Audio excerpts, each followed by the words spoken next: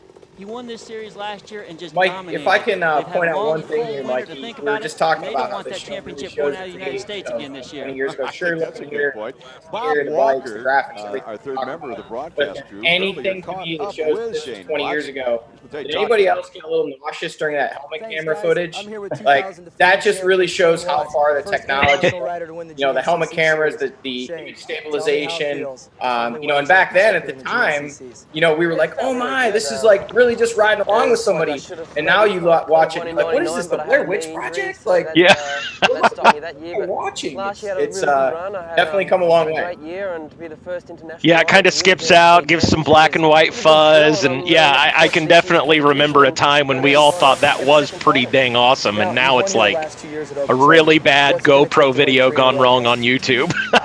A good steady race. I thought every year they were shaking it. Mark Hyde was on purpose to make it look faster, but that was the best as it got back then. So yeah, it's come a long way for sure. We're spoiled now. We don't have clear video or can't see it. It looks super old. So amazing how far we've come. And hopefully that will be enough. Now you've won 2 other championships prior to the GNCC. Watching that intro and looking at Mark Hyde, like, man, it's like Mark Hyde must be like the off-road version of Rob Lowe. Like, he just doesn't age. Like, I saw Mark this weekend. He looks exactly the same. Maybe just the littlest bit, or like I said, much like Rob Lowe or some of those other celebrities. It's just they don't seem to age a day in 30 years. I've done my homework over the break, and I can come back nice and strong. I agree. And yeah, go it's on a win amazing. streak. Must be whatever's in the water. 6 bikes to 7 wins. Yeah. This year you've made the commitment to ride the 200 all year round. Is that going to change your strategy riding-wise or anything? No, not really. It's actually going back a little bit easier for me. 2001. Really which year was it that that Shane had made last to year try and win an overall every machine that KTM made? Would that have been? I know actually though, I got 6 out of 7 bikes. Yeah. So he says it in this, and I had forgotten myself. But yeah, in 2000 he had, I think it was 7 different models, and he won on 6 of them. And then he says in here that he liked the 200 the best.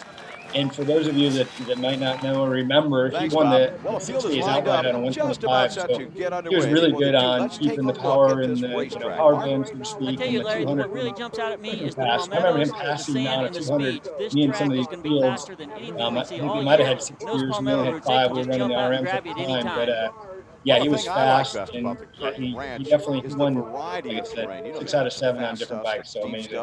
That's what brings out And then he actually makes a statement kind of off the record that his plan was to try and win one. I don't remember if it was an 85 or a 105, but he had said he was going to try and win on a mini bike, which obviously never came to fruition, but that was just kind of Shane and his kind of ribbon to everybody else. We're just about set for the start. Yeah, he was great at that, and yeah, he knew how to try to get under your skin, but we finally figured his number and got it going after that, but it was definitely not an easy thing to well, Larry, it looks like we have Jimmy Jarrett, Josh McLeavy, and Robbie Jinks up front. He would just kind of do the opposite of what everybody did and make it fun and run old tires and everything else. And he was definitely faster than that. He's got a Gosh, it looks like they're all going to be there with a clean start. Good clean start. Jimmy Jarrett with the whole shot. Yeah, Jimmy's always been a quick starter. And then the other guys, a lot of the top players are right where they need to be. Shane Watts is up there, Mike Krudowski, and this is going to be a great track. Steve, we just watched the whole shot, man. You talked a little bit about it, the amount of riders that were on row 1 back then. I mean, we talk now, you hear Johnny and I in the booth now at a race, we're talking about a guy in 7th or 8th. Oh no, he's got to work from the middle of the pack. How much more important were starts in 2001 with 30-plus guys on that starting line? Yeah, as you can see, it's everything, especially in the dust, and really, as open as it was, you still had to have good lines to get by guys, so it wasn't a gimme to just kind of fly by them. It definitely was, I think, one of the biggest points. I was here, and I told you with the riders that I coach, there's 2 races, one's from the starting line in the first turn, second from the first turn, 3 hours later to the finish line, so it really sets the tone for the day of an easier job, meaning you can kind of be up front and kind of let the race come to you, where if you're in the back, you really have to push the issue and take chances and try to get around the outside, or really lines that are not the fastest, but you have to really roll the dice to try to get up there as fast as you can, or else the guys are gone.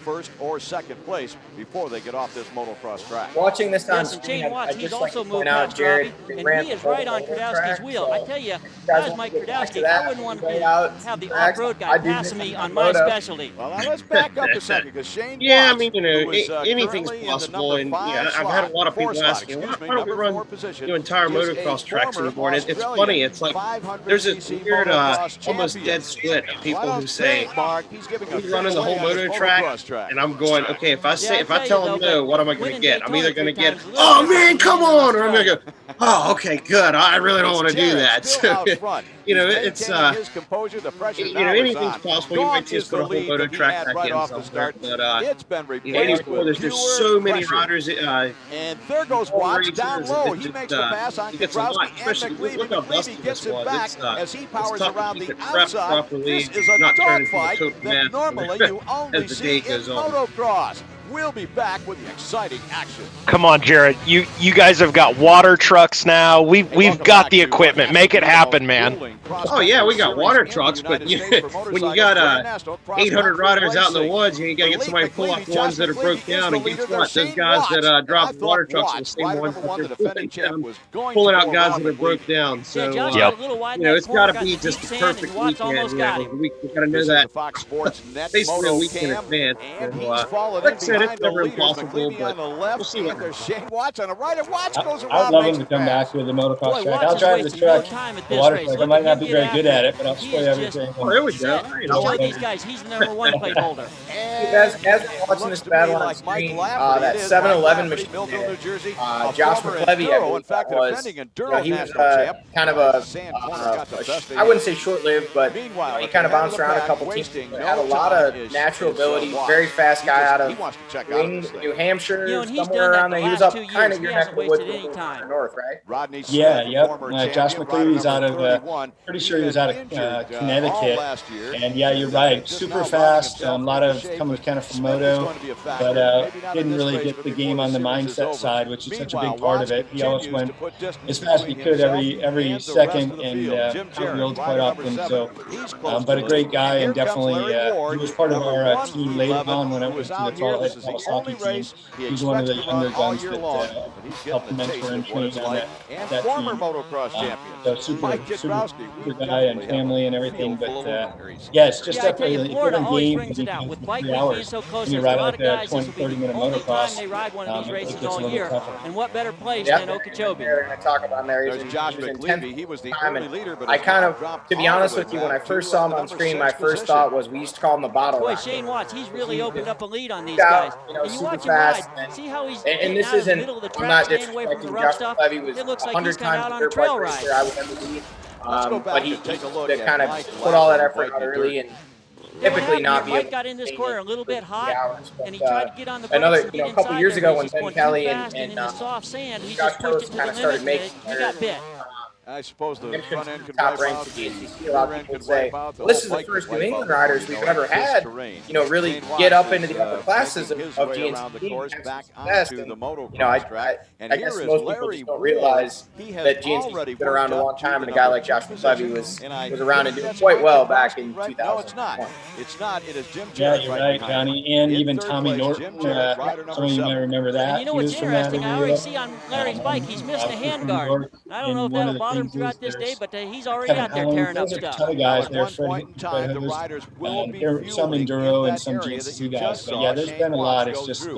Here comes the Rodney new Smith, wave rider of number guys 31, the former and Ben and Josh and all of them GNCC coming up through is Johnny And that's Garrar, Josh so McLeavy right it's pretty behind him. Josh, small. I tell you, Coming he back picked a from really there good and person. If he really can stay with Rodney, Rodney will get him to the front of the pack. Steve Hatch in 7th place. And you know that the first ever Blackwater was actually won by a New Englander, Kevin Boy out of Rhode Island. So, it definitely goes way back, way further than anyone ever would realize right away. The OG New England Rippers. That's exactly right.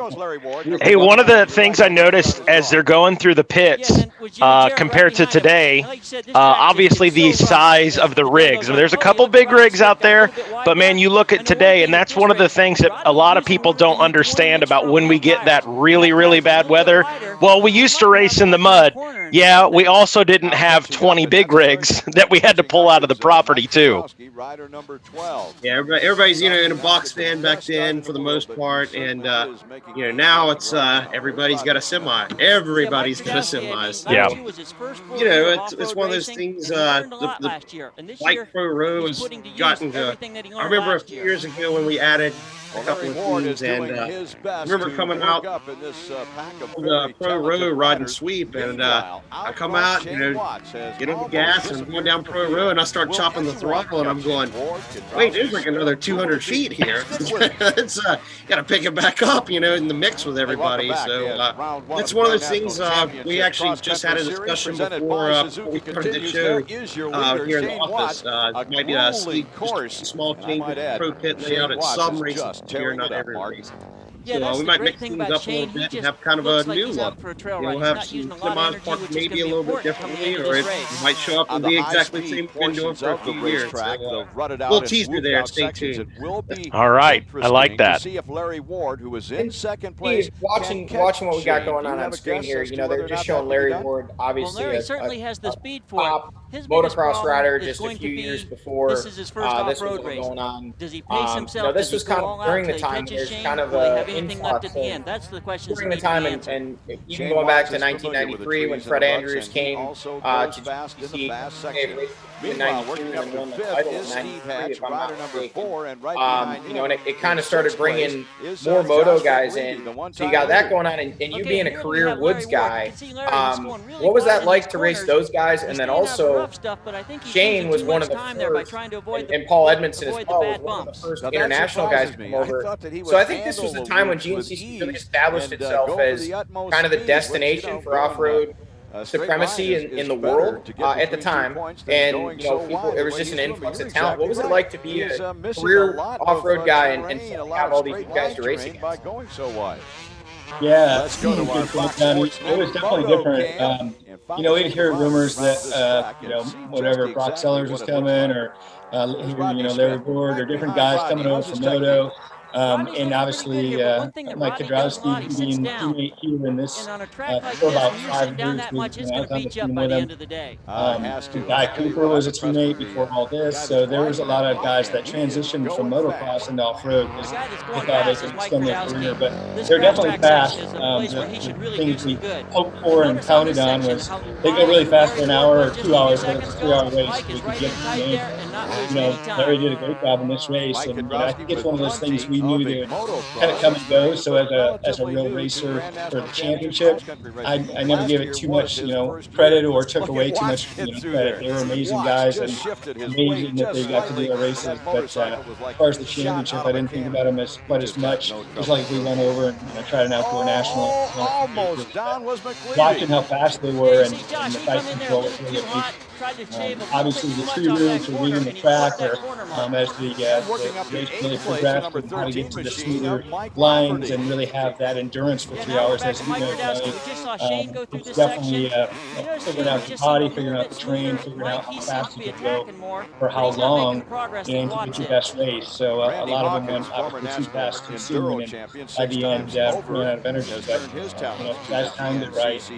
They could do the whole thing. And some races like this, faster and not as technical with the shooters in the woods. I mean, Paul Mellett, like we mentioned before. Hi, I'm Randy Hawkins. I ride for Team Yamaha. It's pretty neat to see him come over and Yamaha, the world. 250.